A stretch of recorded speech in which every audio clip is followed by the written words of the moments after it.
What are your thoughts as far as guys who may be next to commit? There's a lot of smoke around Zion Grady. It seems like Auburn has really emerged with him.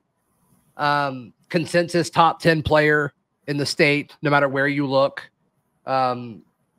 Most places have him as a top 10 edge rusher in the class. Where are you on Zion Grady as far as his fit in this class and Auburn's chances with him? Well, I think he can play either spot. That gets into Which really two specific. spots? And that's the thing. Like when you're playing a multiple defense at Auburn will, is he more suited to linebacker for you or more suited to end? I think end long term, but it's not a lock because he can run. At 225? Oh yeah, because he's going to gain 25 pounds without even breathing. Gotcha. And I've seen him run like he can really move, and he's a great kid. I think he'll be very coachable. The only question I have is the system. Like every school is going to look at it different. Bama or Georgia might play him an outside linebacker because their scheme is completely different. 3-4 scheme. I get it. So where else would you go for that guy if you're Auburn? If they have another guy they can get first, it might be who comes first, in-state or out-of-state kid, because there are a ton of good linebackers down south this year. Maybe one of those guys ends up being an edge too. There's possibilities, and I know like Jared Smith has been one. That's the other thing. Like Jared, I think will end up as a strong side end because he's 6'5" at least, and I've seen it. He has size 18 shoes.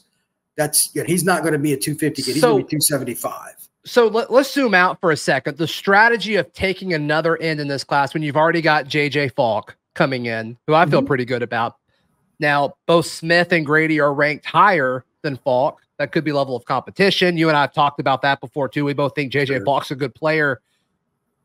Does it allow you to be more selective since you already got that guy? Or are you looking for a different skill set? Or is it one of those things, and this is kind of where I am, you can't have too many pass rushers? I go with the latter, but yeah, right.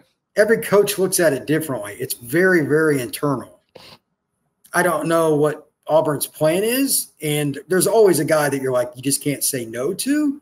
Right. But I don't know how high up Zion is on their board, or Jared for that matter. I know they're recruiting both ardently, but I don't see their board. So certain guys at a certain point, you just, okay, we're at this number. Unless we get one of these guys, we're not adding.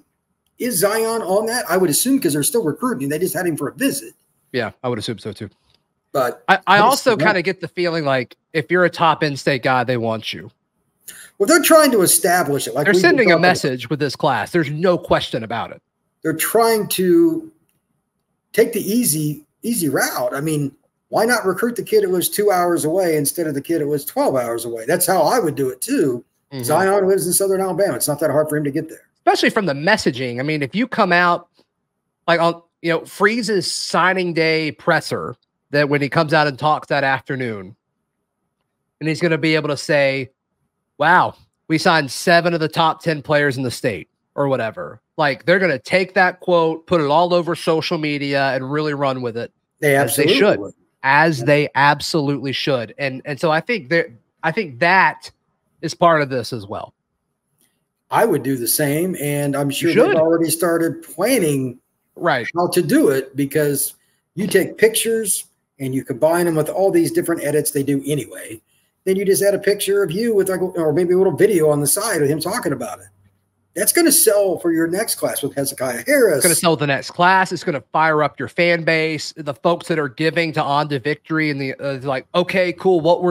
It helps On to Victory too, because they can go say like, hey, your NIL donations is paying off. This is what we're doing. So yeah, you 100% want to do that, especially if they flip Offord and they could then say they've got the number one player in the state. Level. Yeah. 2 years in a row, and then they're in a good spot to get the number one player in the state next year too with Tank. So, yeah, I mean, it opens up the door to some pretty fun and intriguing stuff. So.